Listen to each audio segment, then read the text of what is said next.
Hello, everyone, and welcome to another episode of Show Up with Gran. I'm Gran, your host. And yes, if you're watching us on YouTube, we are now on the Gran Central YouTube channel. As I said before, I wanted to consolidate everything onto one channel. I'm still bringing over the episodes from the YouTube channel of Show Up with Gran, and I'm doing this mostly for my own well-being because I am sort of in a state of life where I'm school, work, home, and I'm trying to make this so I could have like a career doing this on YouTube. Until that's starting to happen, it's too much to manage multiple things at one time. As I get better at it, maybe I'll go back to that. But when I decide to do that, I'll probably bring it up to you guys and you'll tell me yay or nay. And back to Show Up with Gran, if you're watching this, I want to remind you guys that I am not a therapist. I'm just somebody who struggles with my mental health. And I'm hoping that anybody watching this, if you struggle, if you feel that pain, if you feel that happiness, it's a spectrum. Sometimes it's where we have extreme happiness, sometimes we have extreme sadness. But the goal of DBT is to recognize your through line,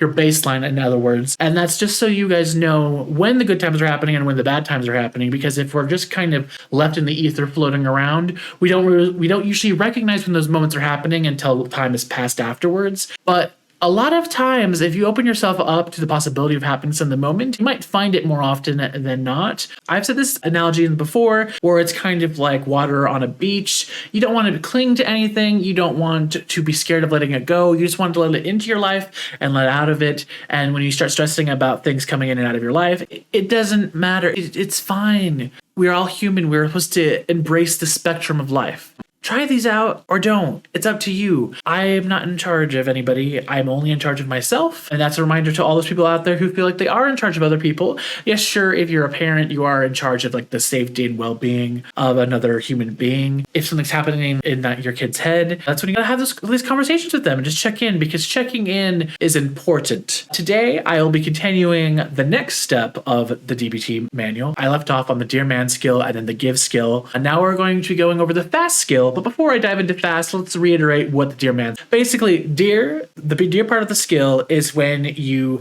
have conflict, if somebody's hurting your feelings and multiple times, because usually if somebody's having a bad day, I'll give them that one time unless it's really bad. But if they keep doing it, that's when I'll sit them down and I'm saying, hey, I don't appreciate this. I try to let it go. But we need to talk about this because this can't keep happening if we're going to be continuing in each other's lives. Figure out how much you value somebody's friendship. Obviously, if you're like me, conflict is really hard. I always gauge whether or not it actually is worth me putting myself in a bad situation before I dive into these things. If it's not somebody that you have had a long friendship with or a family member and you're just like, it's better just to let it go, that's fine. If somebody's been in your life for years and they've helped you and they've supported you and they've always tried to be there and you're having minor conflict now and you're not understanding it, I definitely would recommend doing these skills instead of just cutting somebody off, because sometimes people are not aware of their actions, especially if you are like me who let people get away with everything. It used to be that way, and when I started calling people out on it, some people left because they weren't willing to change and accept a boundary, and then some people I have to keep checking in and work on the boundary and just make sure that we're always enjoying a moment together, not enjoying a moment ourselves while sacrificing the other person's happiness. The M.A.N part of the D.E.A.R skill is kind of after you've had that initial conflict. It's when you're listening and you're trying to, not only are you laying out a boundary, but at that point you say, is this something you can do? And you listen to them. And if you've laid out, like, can you do this instead? Like if you have things that you're asking them to do, figure out what they are willing and not willing to do, and then say, what are some things that you can do that we can kind of compromise on? And then when you're doing those things, we can recognize that we're doing this thing for you and the other person. Because also, invisible effort is not effort. Thoughts are not effort. Because again, nobody's a mind reader. If you are doing things and you're feeling it's going unappreciated, maybe that's when you should sit down and have a checkup and say, hey, I haven't been around you. You haven't really checked in on me. Did you change your mind? Do you want to just leave the friendship? Because I'm okay with that, because that's usually the end goal of their M.A.N skill is if somebody's not okay with setting this boundary, then you just say, I have to leave, maybe for a short time, maybe for a long time, maybe forever. But like, that's kind of the thing that you set up in that conversation. And if that person is not willing to change, it's fine. We are all human. We all know what we're capable of. Them leaving, while it might feel like the worst thing on earth because nobody wants to be alone, I promise you, if you stick to DBT and just figuring out how to navigate the journey that is mental health, you'll find yourself better at the other end. a lot of times we feel like we need people, but then if we really sat down and realized what being with that person is costing you, you might not actually be willing to sacrifice as much as you thought you were. And that's kind of when you're like, okay, they want to set this boundary. I've tried working it through with them. I guess I'm going to have to follow through my boundary and just stop being around them for a while. The next thing is the give skill. And the give skill is definitely advice and tips on how you can listen to the other person, because the whole point of DBT and at all is the fact that nobody has higher status than somebody else. It's a balancing scale. And if you feel like you're lower than somebody, or if you feel like you're higher than somebody, something is off. You have to figure out how to navigate back down so that we're all in a balanced playing field. Obviously, you have different like work dynamics and power dynamics, and that's something you have to respect for a job. But just because somebody is like your boss doesn't mean that they have a big say in how you feel mentally. And in fact, if that's what it's coming down to, I would talk to somebody, because your worth should not be hindering on somebody else's approval.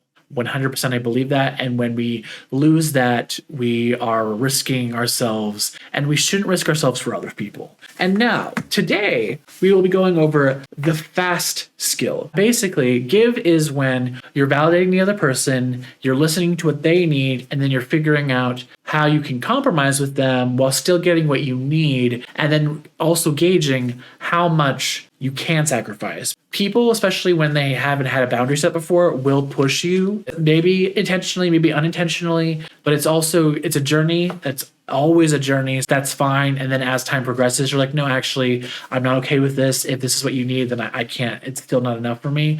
And that's fine. But you have to try and like journey forth and then change and adapt as you go. The F.A.S.T skill is teaching you how to take care of yourself in a situation. I don't know who comes up with these abbreviations because most of them have other words before them, but I guess FAST was easy to memorize. Because the first one is be fair. You want to be fair to yourself. You want to make sure that you validate others, but you want to make sure that you validate yourself. And no matter what they say, you are not wrong for needing something from them.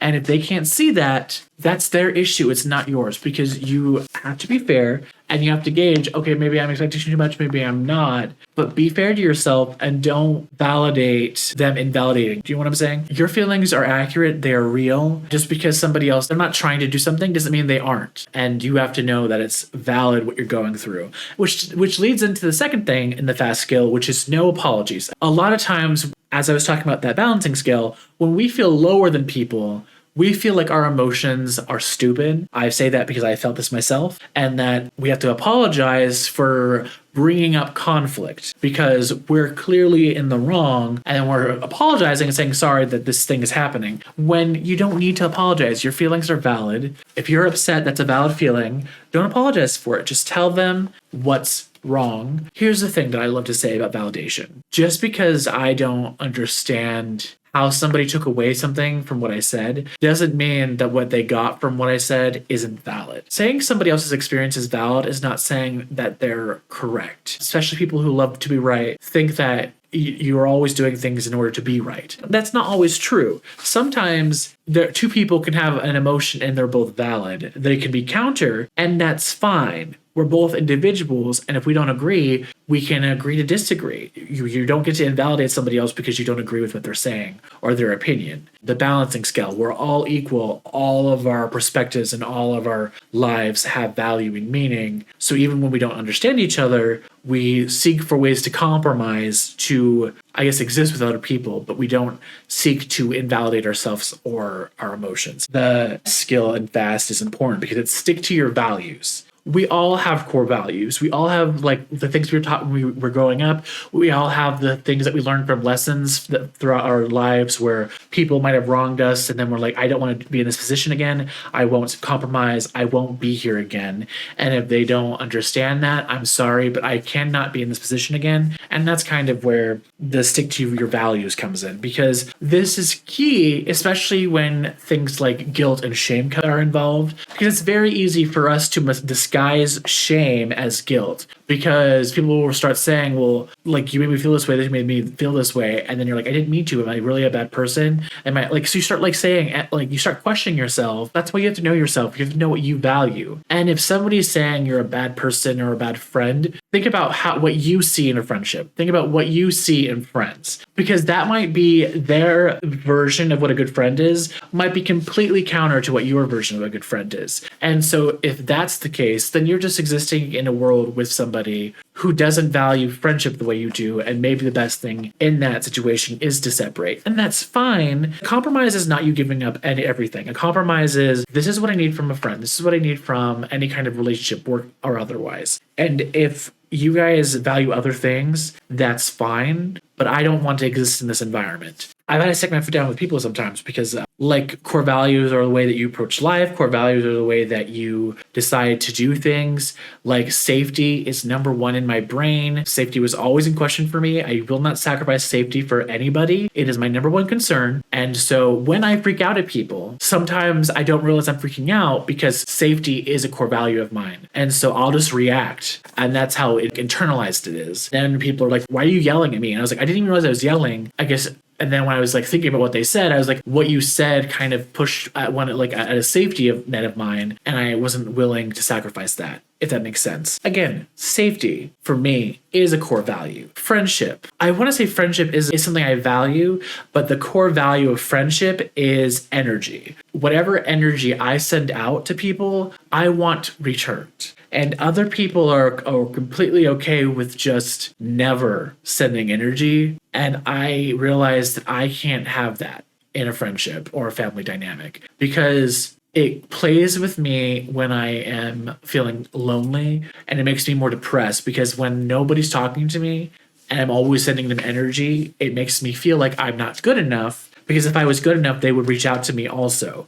And maybe they're just not capable of reaching out. I don't know. That's a core value of mine. And so if somebody is never going to reach out to me, then I can't. Because reaching out to you is a lot of energy for me. If I'm pushing that much energy out and you're giving me none, I eventually feel so drained, it just makes me exhausted. And that's kind of like a core value. So safety, energy, both outward coming back and inward. I know I have more, but like, those are example of core values. Like, those are things I know about myself. So you need to figure out what's best for you. Something else that I might recommend is, a lot of times we're taught things and we're told that these are values we should have.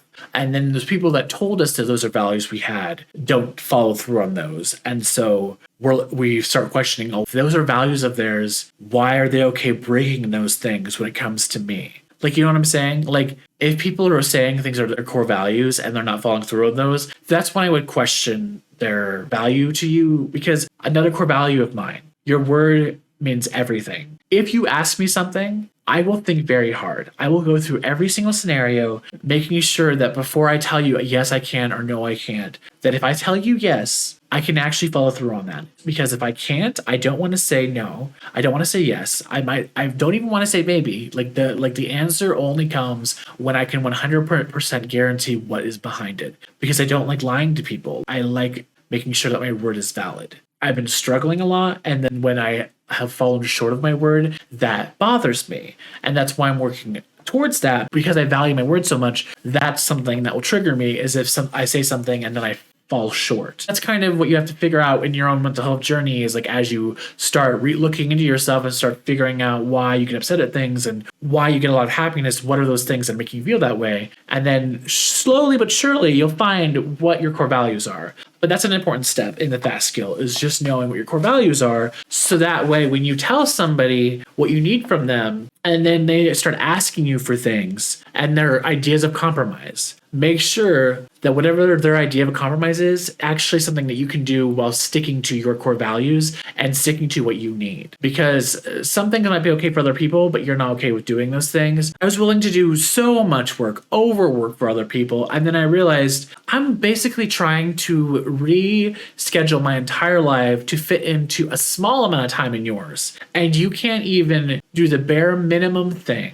of making that time about me. it would cost you nothing to do that. And that's kind of when I start questioning. I was like, okay, well, clearly they're not willing to give me what I need. Also, as you check in with other people after you do the Dear Man skill, it's also important to check in on yourself. Just because you agree to something doesn't mean that it's always true. But if you eventually find that it's not going the way you want, before having another Dear Man skill, my therapist recommended with that is what would be the benefit of doing it again? What would you get out of it? Is it really something that would help you at all? Or is it just more energy that's just being left in a very toxic and dangerous way? So you kind of have to figure out whether or not to continue checking up or just to let it go. The Dear Man conversation is, I need these things, and if we can't do these things, then I just can't be your friend. Sometimes that deserves a follow-up, and then sometimes it doesn't. It's really up to you to decide. I always advocate for talking to the person first if you're feeling a certain way, because especially if this person has given you so much time, that is valuable. So you should speak to that person. And then the last thing, the Dear Man skill, follow-up skill, F.A.S.T, is T, which is be truthful. This goes hand in hand with my unwillingness to lie to somebody. And this is why I think long and hard. Because I've realized people, when they think you're struggling, will say things that they think are truths, when if they really knew what their core values were, they would never say to begin with. There are things that we know about ourselves that we are unwilling to sacrifice. That's something that I know and other people know, but they are just worried about like setting you off because you are upset. I think it's okay to make somebody uncomfortable as long as you're finally giving them the truth. It's when you're constantly challenging or not following through or not being clear about what you mean or your intentions. Don't leave people in a place of having to question everything. My anticipation anxiety is so bad that if I'm left in those positions, it drives me up a wall. I cannot think, I overthink, it becomes unbearable. However, the other thing about being truthful is it also has to do with you. Not only be truthful about how you feel, but also be truthful about what you think about somebody's recommendation for a compromise. Because you know in your heart whether or not something they're offering is enough for you. Again, you have to build up to this because it takes a lot of journeying and like developing the skill to finally have enough strength to say, no, that's not enough of a change for me. And if you feel like that's all you're capable of, that's fine. It's not a bad thing for somebody to tell you that they don't have more energy to give. What's bad is for them to not accept it when you say, if that's all you can give, I will just have to withdraw. And maybe when you feel like giving more in the future at some point, we can revisit a friendship or not. But I need more than what you're capable or willing of giving me right now. And if that bothers you, I'm sorry. I can't do it. Now, I wasn't apologizing for my feelings. I was apologizing for upsetting them. It's a hard thing. I don't want to do it. I'd rather have somebody in my life. That's why I'm having the conversation. And if they're not going to be, I feel like it's more devastating in the moment after you leave and you have time to yourself. You realize, oh, that's actually way better for me because the question is over. No more thinking. You have the actual result of having that conversation with them. You don't have the what ifs. That's kind of why I decided to change from Modern Family to this show, because the show I'm about to show you is called Mom. I've talked about it before, and the reason why I wanted to start reacting and pausing and going through it, truth. Something that they talk about, because it's definitely very much Alcoholic Anonymous and very much like the downside of addiction. And the reason why I wanted to talk about this is because I'm opening up to you guys about things I struggle with. And I don't necessarily struggle with these things, but they are things that I question because of the relationship that I've had with my mother and other people in my family. The reason why I had opened myself up to my mom more was because she had started along a journey where she was finally being honest with me. And even though she was still struggling with addiction, she was being honest and talking to me about it. Because when you don't speak about things, that's when the problem festers and then eventually boils over until you're in a really bad spot. And that's kind of what the show Mom is about, is it's kind of these people have these things they're dealing with, and it's only when they finally like go to meetings and they talk about it and they actually acknowledge what they're doing do they like develop the strength to control what they have power over. I feel like it's beneficial to me to watch it, and I wanted to do this for you guys, but I'm also trying to find benefit in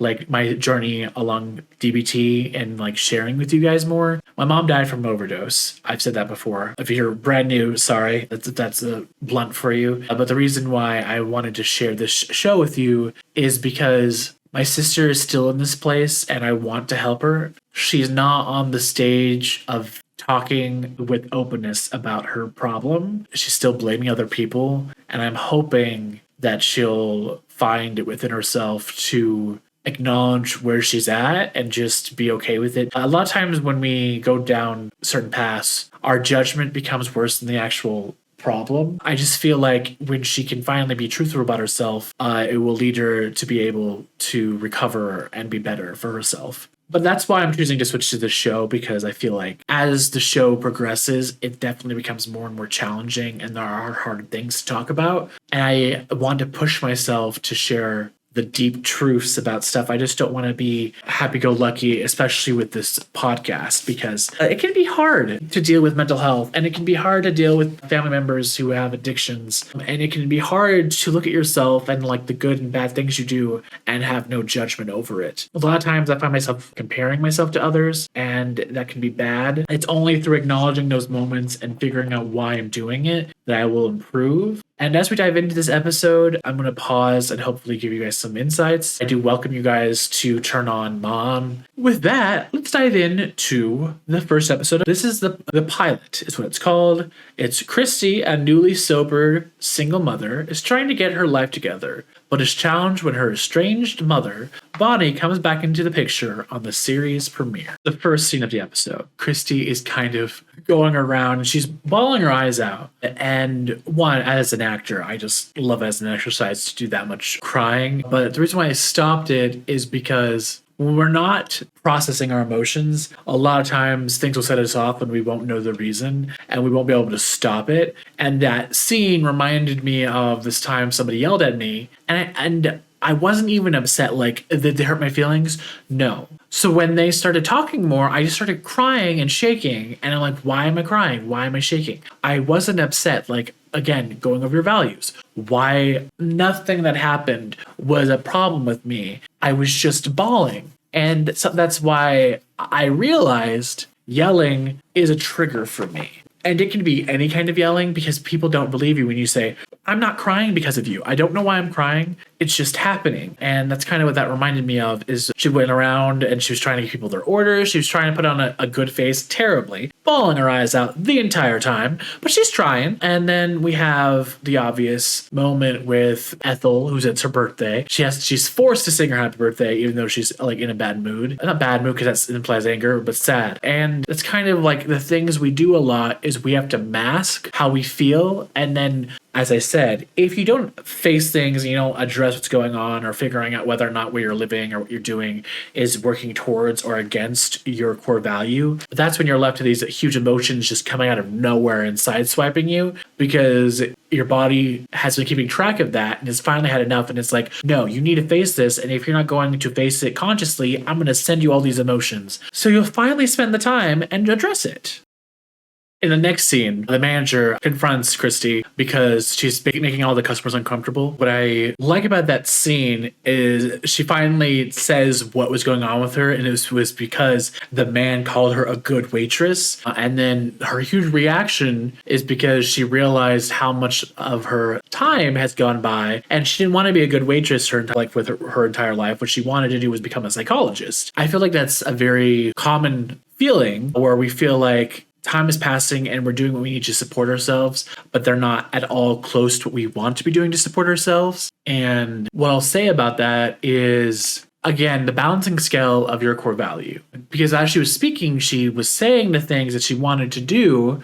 And then she was going down her list of how she wasn't doing it. So she's aware of her emotions enough to track what she's not doing. If she just turned that into like an active approach. So I know all these things. I know I don't want to be a waitress. I'm doing it right now because I needed the money. What can I do to move towards the goal of becoming a psychologist or just move away from being a waitress? But again, all those big movements that we make in our life start off with a small or big overreaction, and then that hopefully gives us enough energy to push ourselves into the next step. We just had the title sequence, and the reason why I paused it, I feel like in today's world, we're so scared of allowing bad things to be funny. And it's not that they're right or good. The whole point of finding humor in a situation is to live with them, which is why like the title sequence is kind of like a photo sequence of like the worst moments of Christie's life. If you see them in an abstract way, they do look hilarious. But what I love about that is it's kind of like if life's a journey, we have pop outs of good and bad moments, and some of those moments are extremely embarrassing for us. We can either only classify them as embarrassing, or we can allow ourselves to have enough separation to find humor in it. There's been so much bad things in my life. In order to get through it, in order to like keep going, I've just had to turn it into something funny for myself. I have dark humor, and that comes from the fact that I just have been surrounded by so much dark things. And that's kind of why I like the title sequences, because it's very much like just embracing those dark moments so you know where you started, so you have a way to like recognize, okay, this is rock bottom. How can I get myself out of this? Which again starts with like working yourself and finding the journey forward. We just got to the point where Christy came home to her daughter's boyfriend sitting out their window, and then when she comes into the house, her daughter's pretending to go to sleep. Christy's having a crisis of her time in her life, and that starts from the fact that she got pregnant at an early age, and so there's a lot of projection onto her daughter, who's kind of like following a similar path. The one thing I'll say, which is about being truthful that I like, which is where the comedy comes from, is she wants her daughter to do better than her. And so in order to do that, she has to be truthful. And so she's like, I want you not to do these bad things, but I can't really say those things to you because these are things that I was doing, but I would like you to do better than me.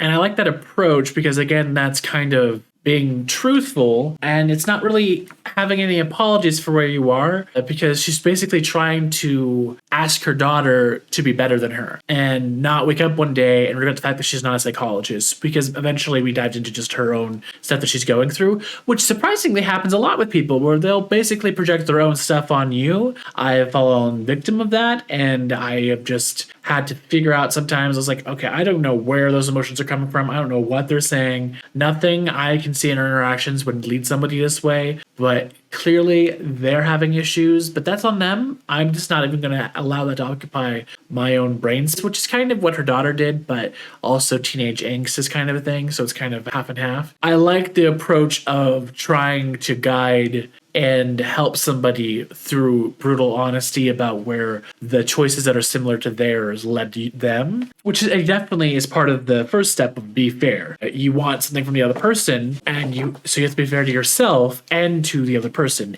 in the F.A.S.T skill of the D.E.A.R overarching skill. We are 9 minutes and 32 seconds into the episode. Christy took herself off of work so that she could go to her son's talent show, only to find out that it wasn't that day. And when she asked her son about it, he's like, oh, I guess it wasn't today. Basically, that was a lot for her. And then when after she leaves, she says, I need a drink. And then the transitions into her in an AA meeting. What I like about that transition is it very much was like showing you the things in the day-to-day life that can lead to somebody feeling like they need this. And instead of making that choice, they choose something that's a little bit more uncomfortable, but might be better for them in the long run. It's not easy when it starts. You have to go about it day by day. And that's kind of the same thing with mental health. When you first start doing things like DBT or other things that you've learned with in therapy or group sessions or something like that, it can be really hard to begin with, but usually that's because your brain isn't used to that. It's used to you allowing it to run anywhere it wants to.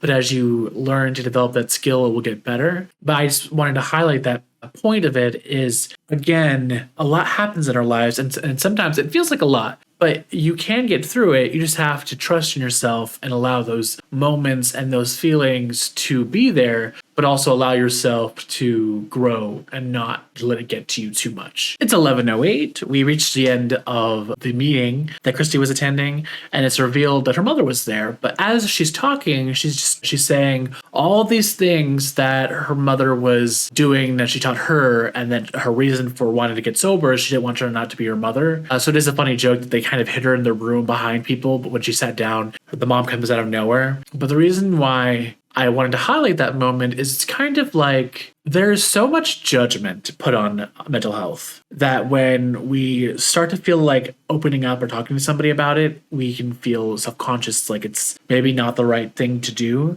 but you shouldn't feel self-conscious. Like, most people want to hear about your struggle and make sure that you're okay, which is why I actually don't think it's bad if you want to be in a group therapy program. I've done it before, and mostly because when you are only by yourself and then you're only with a therapist, you can often feel like, again, alone, and the other person's like kind of navigating you through it. But when you start to hear other people also going through their own struggle and like it's similar to yours, it can stop, like, that motion in your head can stop feeling like it has so much power, like it's so much bigger than you. When we realize so many people go through this and so many people get on the other side, it can actually add a little bit more strength to the situation. And that's what I wanted to like point out, was just the fact that in this scenario, she's going to Alcoholics Anonymous and these people that are addicts, and they're using that to like not only remain anonymous by saying what's happening and the truth of it, but they're also not only acknowledging their own issues with addiction, but also the fact that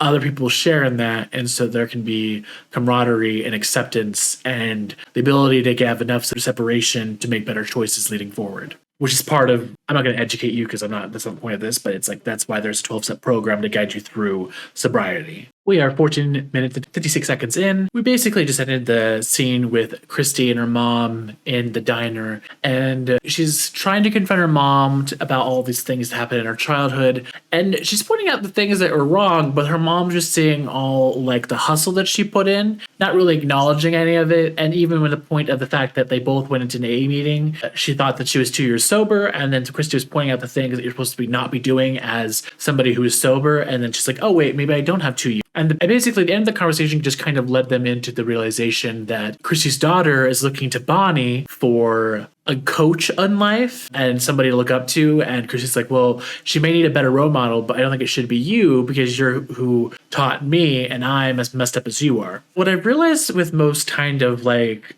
confrontations is that's where they should have started this like catch up, was that moment at the end where Christy storms out. But because we often try to make nice and let people, I guess, I don't want to say take advantage of, but like we allow other people to be who they are, and sometimes that means like squashing us to make room for them. Bonnie's not completely like that, but it definitely, with like the fact that her mom, while acknowledging that these events that happened in her life happened, isn't taking accountability for them and their effect on her, and in fact is twisting it to the fact that Christy's the problem, even though she was the daughter living through all of this. And that's kind of like what the major point of the fact is with sobriety or mental health, any of that kind of stuff. You can't put it on other people. You have to take care of your own mental health first, because then when you do, you can actually stick to your values, the S part of FAST, and be like, no, what you're saying is not the truth. I need these things. And until you're better, and I can actually see your progress, because Christy just doesn't want her mom to be the guiding force in her daughter's life. She's like, I want you out of our lives. It's not necessarily a bad boundary to have with somebody, but you kind of have to be firm, and you actually should set it as a boundary. But she kind of like threw it in the air and then left. It wasn't really like a firm, let's talk about it. And usually if it's a hard set boundary, people are more responsive with a harder conversation. But that's kind of the thing is she has these things that she wants to do with her mom, but her mom's not acknowledging them. And that's kind of the other thing with the D.E.A.R skill, is the person has to acknowledge what they did and actually validate it. If they're not willing to validate what you're trying to talk, that's when I would wonder if it's even worth talking to them about it. Because in order to fix a problem, in order to solve it, the other person has to acknowledge the problem exists. And obviously they're both going through sobriety, so they're not there yet. But that's kind of like the journey of the show, is them becoming closer and getting help and figuring out their own sobriety and what they need in life and their own values so they can become better people. 1557, we just got through the scene where Christy has this big moment with her mother and wants to go talk to the only person that she is kind of involved with, which is her boss. And then that's when we find out that the boss is married. Bonnie kind of did point out the fact that she is in a destructive relationship, and she's not being honest with herself and about like the things that are going to lead to worse situations. That's kind of a point in Chrissy's life, is the fact that she has to acknowledge those things to change them. It's kind of the point of anything that we're struggling with, is like, until we acknowledge things that are actually working against us, we'll never be able to acknowledge the things that will work for us in the future. I wanted to highlight that because both her daughter and her mother have said this about like her relationship with her boss. And until she acknowledges it and works on it, it's always going to be that negative thing. And that's something that we all can strive to do is if we know something's bad, like figure out why we're doing it. And then once we know why we're doing it, maybe if it's something that we rely on, we can figure out how we can find something and replace it with something better than what we had before. And hopefully it will become better. Small steps grow to bigger change. So if it's a big thing you want to change, start with small steps, and that will probably help you more in the future. We are 20 minutes, 27 seconds in, and we just got done with the scene where Chrissy's trying to get her daughter to forgive her. Her daughter said, "Why should I forgive you for leaving and abandoning me just because you got sober? And now all of a sudden you're noticing me when your behavior hasn't really changed just because you started seeing the fact that I've been doing this stuff for over a year." And so Chrissy kind of takes it upon herself to call her own mother and say she forgives her. And I wanted to highlight this moment because words are just words unless you mean what you say. Because the fact that she called her mother and said that she forgave her, which she clearly hasn't, shows you a lot. You can have the willingness to forgive somebody, but there definitely is a moment in your head when you realize you've actually crossed that boundary. But the fact that I wanted to point out is she doesn't call her mother because she actually wants to do this. She calls her mother and is saying all these things to her mother while holding up to her phone, while looking at her daughter, because she's trying to prove a point to her daughter that she should be forgiven. And that, to me, feels like emotional manipulation. And I highlight that because that's something I'm very familiar with, not because I do it. I mean, I'm sure I have, because people do these things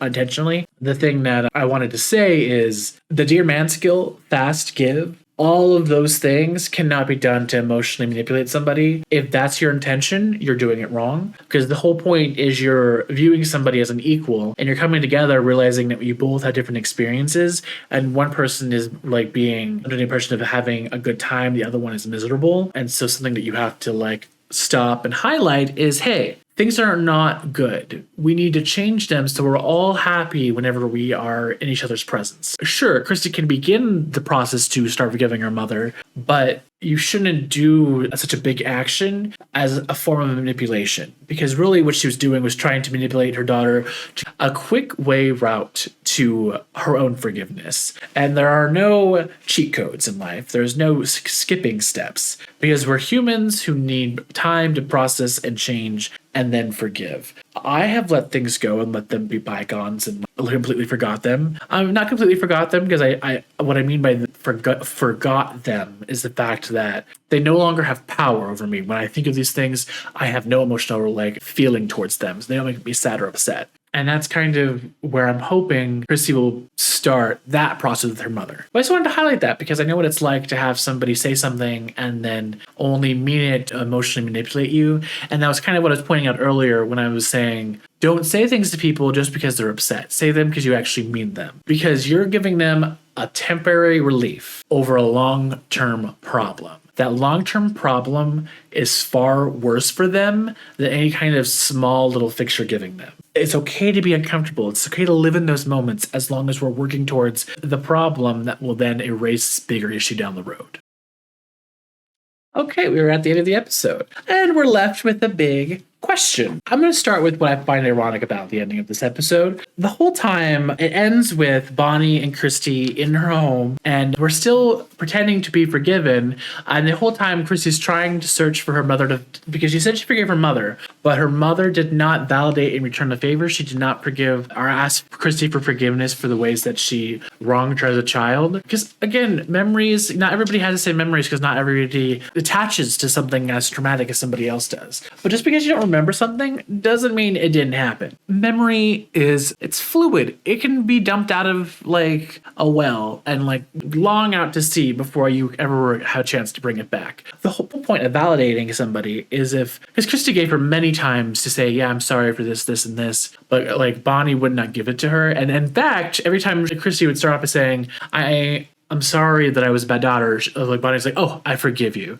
So she was jumping into not have to be accountable for anything. And again, with the D.E.A.R skill and with the F.A.S.T skill is if you know your core values and you know what you want from something. The G.I.V.E skill is all about making sure that you're listening to them and making sure that you are allowing them to be their own person. But in order for the Dear Man skill, in my opinion, to be successful, the understanding has to be clear with what you are asking for. And if you can gauge that they actually understood you, then you know in the future, if they ever say that they don't, that you're like, no, we had the skill. You told me what I thought. Like, I asked you for something and then I asked you to reiterate what you thought I was asking for. So I knew that you understood, and you did. And then you can still are choosing not to validate me or apologize for things that you did wrong, even though I apologize myself. Bonnie's like, yeah, you're just repeating old patterns. And then like, yeah, I learned them from you. And then she's like, I'm a new person. But then Bonnie is still, I don't want to say sleeping around. She's still like going out with anybody, which I guess can be different. And that person just happens to be married, which then also happens to be what's going on with Christy. So it is kind of like repeating life events. And the whole irony is that Christy's mad at her mother for doing these like bad things that are against her morals. But if Christy looked at herself, she's doing those same things. So if they're against your morals, then what, you can't ask somebody else to do that thing or not to do that thing. If you're also doing it, you have to fix yourself first. And then it ends with the fact that Bonnie's just like, oh, also your daughter might be pregnant. Then the episode ends.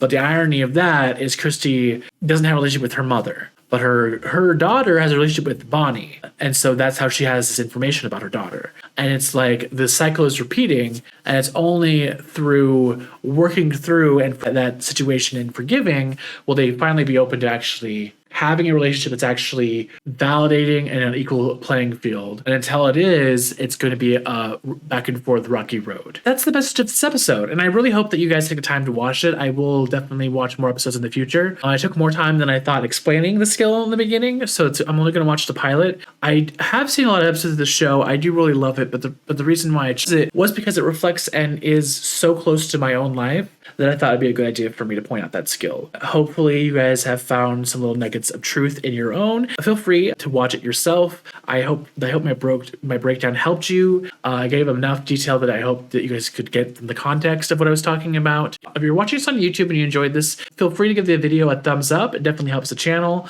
Obviously, subscribing and putting on the bell button also helps to get notified when I post more videos.